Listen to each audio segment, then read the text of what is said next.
and welcome friends, I'm Smitha from the blog Smiling Colors. In today's video I'll show you how to create the look of calligraphy with just a normal pen.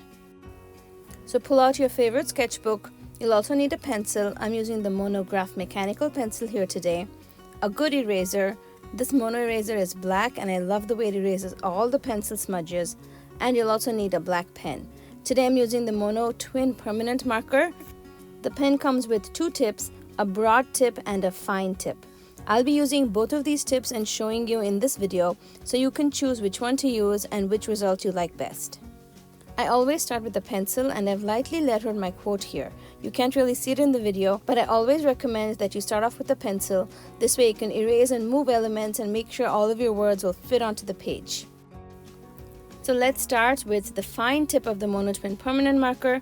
I'm gently tracing over the alphabets that I've lettered in my pencil. You'll see that I don't have a fancy lettering style.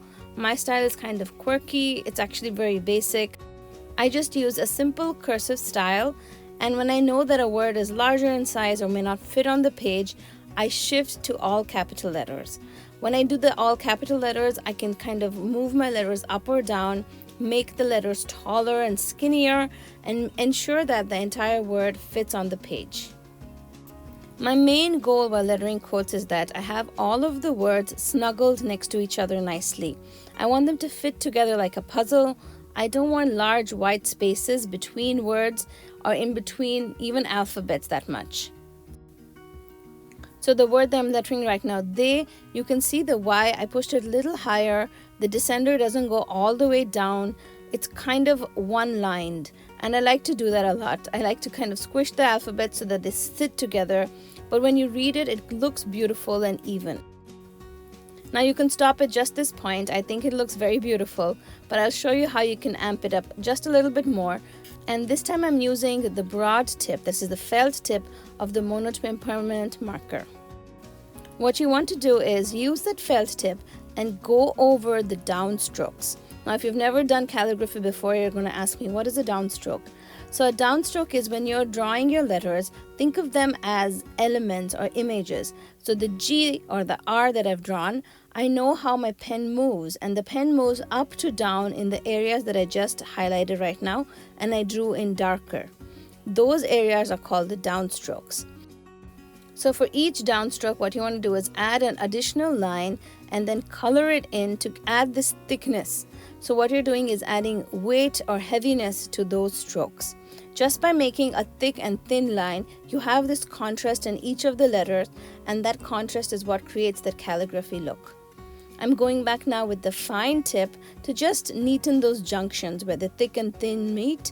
This actually happens naturally if you're doing calligraphy using a brush pen. But since we're not doing that, we're kind of faking the look, you'll need to go in with your fine tip of the pen and just draw and extend things. Make sure that the junction where the thick and the thin meet, it looks uniform. You don't want it to have an abrupt ending.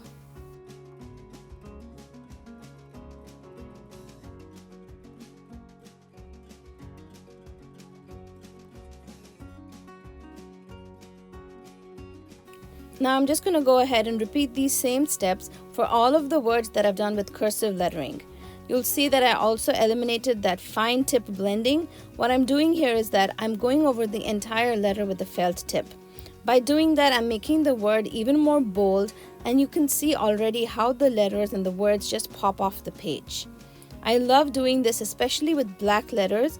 The contrast of black letters against white is one of my favorite things to do in my sketchbook.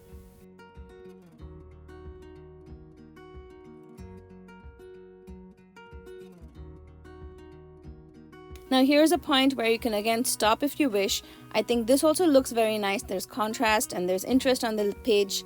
But I'm going to go ahead and add one extra step. I want to teach you this technique as well. What I'm doing here is I'm using that felt tip, the broad tip of the pen, to just go over all of my capital letters. I'm not adding any weight or thickness. I'm just simply tracing over it so that the letters just look a little darker and thicker.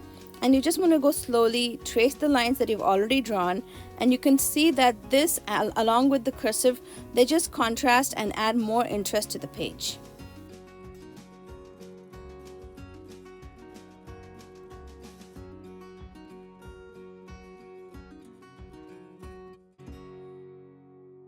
This technique works well even if you have a watercolor background behind it. Because the Monotwin permanent pen is a nice oil-based ink, it does not bleed over watercolors, so try that out as well. I hope you enjoyed today's tutorial, friends, and you learned a new technique. If you like lettering quotes, I hope you try this out, and I'll see you guys soon with another video. Till then, happy crafting!